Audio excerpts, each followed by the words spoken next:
লক্ষ্মীর ভান্ডার নিউজ।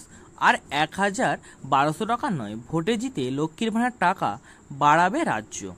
আর ১,১২০০ টাকায় সীমাবদ্ধ থাকবে না লক্ষ্মীর ভান্ডার। এই প্রকল্পের অধীনে রাজ্যের মহিলাদের দেওয়া পরিমাণের টাকা আরও বাড়বে, এমনই গুঞ্জন শোনা যাচ্ছে সোশ্যাল মিডিয়া জুড়ে।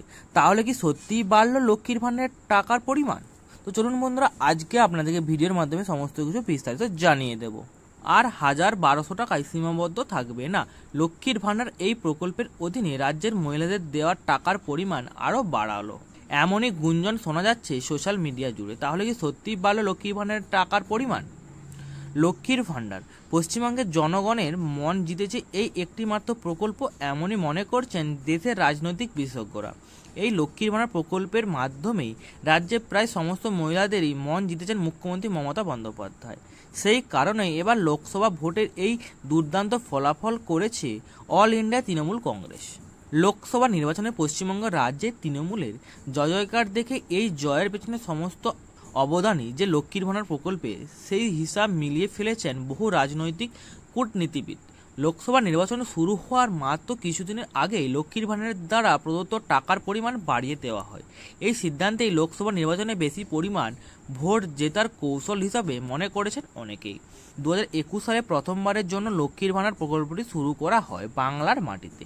এই প্রকল্পের মাধ্যমে দেশের সাধারণ মহিলারা প্রাথমিকভাবে ৫০০ টাকা করে এবং তপশিলি জাতির মহিলারা ১,০০০ টাকা করে পাচ্ছিলেন। ২০২৪ সালে লোকসভা নির্বাচনের ঠিক আগেই পশ্চিমবঙ্গ রাজ্য সরকারের পক্ষ থেকে লক্ষ্মীর ভান্ডার টাকার পরিমাণ বৃদ্ধি করার ঘোষণা করা হয়। নতুন নিয়ম অনুসারে চলতি বছরের মার্চ মাস থেকেই রাজ্যের সাধারণ মহিলাকে ব্যাংক অ্যাকাউন্টে ক্রেডিট হয়েছে ১,০০০ টাকা করে এবং তপশিলি জাতির মহিলারা পেয়েছেন ১,২০০ টাকা করে। লক্ষ্মীর ভান্ডার টাকার পরিমাণ বৃদ্ধি করেই লোকসভা নির্বাচনে বাজিমাত তৃণমূল কংগ্রেসের। মোট ৪২টি আসনের মধ্যে ২৯টি আসন দখল করেছে তৃণমূল কংগ্রেস। এছাড়াও বিগত নির্বাচনকে হারিয়ে ফেলে ৬টি আসনে পুনরুদ্ধার করার পাশাপাশি বহরমপুরের কংগ্রেসের আসনেও জয়লাভ করেছেন তৃণমূল। গতকালই চূড়ান্ত ফলাফল প্রকাশ হয়ে গিয়েছে।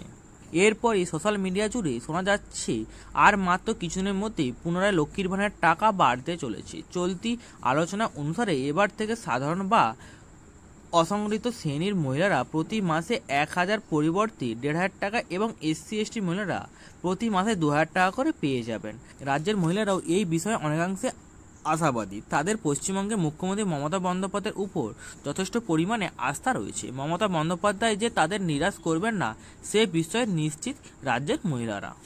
তো বন্ধুরা, এই ছিল আজকের আমার ভিডিওটি যদি ভালো লেগে থাকে চ্যানেলটিকে অবশ্যই সাবস্ক্রাইব করে দেবেন এবং ভিডিওটি একটি লাইক করে দেবেন।